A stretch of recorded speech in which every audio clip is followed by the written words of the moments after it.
ಒಂದು ಅರ್ಜೆಂಟ್ ಕೆಲಸ ಇತ್ತು ಅಂತ ಮಳೆಲೆ ಆಚೆ ಹೋದೆ. Hi, welcome back to my mini vlog. Actually ಸ್ಕೂಲಿಂದ ಮನೆಗೆ ಅಂತ ವಾಪಸ್ ಹೋಗ್ತಾ ಇದ್ದೀನಿ. ನೆಕ್ಸ್ಟ್ ರೆಡಿ ಆಗಿ ನಾನು ಮತ್ತೆ ನನ್ನ ಹಸ್ಬೆಂಡು ಡಿನ್ನರಿಗೆ ಅಂತ ಹೋಗಿದ್ವಿ. ಆಕ್ಚುಲಿ ಒಂದು ಕೆಲಸ ಇತ್ತು, ಅದನ್ನ ಮುಗಿಸಿ ಡಿನ್ನರ್ಗೆ ಅಂತ ಹೋಗಿದ್ವಿ. ನಾವಿಲ್ಲಿ ಸರ್ವಿಂಗ್ ಹಾಲ್ನ ತಗೊಂಡಿದ್ವಿ, ಸ್ವಲ್ಪ ಚೆನ್ನಾಗಿರುತ್ತೆ ಅಂತ ಹೇಳಿಬಿಟ್ಟು. ಸೊ ಇಲ್ಲಿ ನಾವು ನೆಕ್ಸ್ಟ್ ಏನೆಲ್ಲ ತಗೊಂಡ್ವಿ ಅಂತ ನಾನು ನಿಮಗೆ ಹೇಳ್ತೀನಿ. ಸ್ಟಾರ್ಟರ್ಗೆ ನಾವಿಲ್ಲಿ ಗೋಬಿ ಮಂಚೂರಿಯನ್ ತಗೊಂಡಿದ್ವಿ. ಆಕ್ಚುಲಿ ನಾವಿಲ್ಲಿ ಹೋಗಿರೋದು ವೆಜ್ ರೆಸ್ಟೋರೆಂಟ್ಗೆ.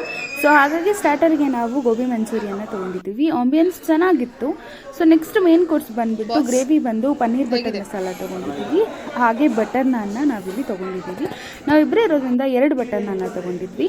ನೆಕ್ಸ್ಟ್ ರೈಸ್ ಅಂತ ಬಂದರೆ ನಾವಿಲ್ಲಿ ಫ್ರೈಡ್ ರೈಸ್ ತಗೊಂಡಿದ್ವಿ, veg fried rice. Lemon juice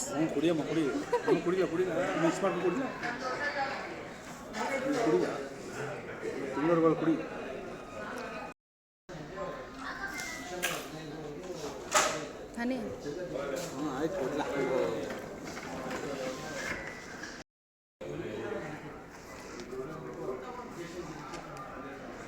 just for fun ಅಷ್ಟೇ. ಇದು ನೆಕ್ಸ್ಟ್ ಡೇ ಮಿನಿ ವ್ಲಾಗ್. ನಾನಿಲ್ಲಿ ಸ್ಕೂಲಿಂದ ಮತ್ತೆ ಮನೆಗೆ ಬಂದು ಮತ್ತೆ ರೆಡಿ ಆಗಿದ್ದೀನಿ. ಒಂದು ಇಂಪಾರ್ಟೆಂಟ್ ಕೆಲಸ ಇತ್ತು, ನಿನ್ನೆ ಹೋಗಿದ್ದ ಕೆಲಸ ಕಂಪ್ಲೀಟ್ ಆಗಿರಲಿಲ್ಲ. ಸೊ ಅದಕ್ಕೆ ಇವತ್ತು ಮತ್ತೆ ನಾನು ಹೋಗ್ತಾ ಇದ್ದೀನಿ. ಸೊ ಎಲ್ಲಿಗೆ ಹೋಗ್ತಾ ಇದ್ದೀನಿ ಅಂತ ತೋರಿಸ್ತೀನಿ. ಇದು ಮಲಬಾರ್ ಗೋಲ್ಡನ್ ಡೈಮಂಡ್ಸ್ಗೆ ಸ್ವಲ್ಪ ಗೋಲ್ಡ್ ಬಗ್ಗೆ ಇನ್ಫಾರ್ಮೇಷನ್ ಬೇಕಿತ್ತು. ಹಾಗಾಗಿ ನಾನು ಮತ್ತೆ ನನ್ನ ಹಸ್ಬೆಂಡು ಹೋಗಿದ್ವಿ. ಒಂದಷ್ಟು ವಿಚಾರಗಳು ಬೇಕಿತ್ತು ನಮಗೋಸ್ಕರ, ಅದಕ್ಕೋಸ್ಕರ ಹೋಗಿದ್ವಿ. ವಾಪಸ್ ನಾನು ಮನೆಗೆ ಹೋಗುವಾಗಲೂ ಕೂಡ ತುಂಬಾ ಮಳೆ ಇತ್ತು. ಒಂದಷ್ಟು ಕಲೆಕ್ಷನ್ ನೋಡಿ ಇನ್ಫಾರ್ಮೇಷನ್ನ ತೊಗೊಂಡು ಅಷ್ಟರಲ್ಲಿ ಮಳೆ ಸ್ಟಾರ್ಟ್ ಆಗಿತ್ತು. ಸೊ ಆದರೂ ಮಲೆಯಲ್ಲೇ ಮನೆಗೆ ಅಂತ ಹೋಗಿ. ಸೊ ಇವತ್ತಿನ ವಿಡಿಯೋನ ಎಂಡ್ ಮಾಡ್ತೀನಿ. Please do subscribe, like, share and comment. Love you all. See you in next video.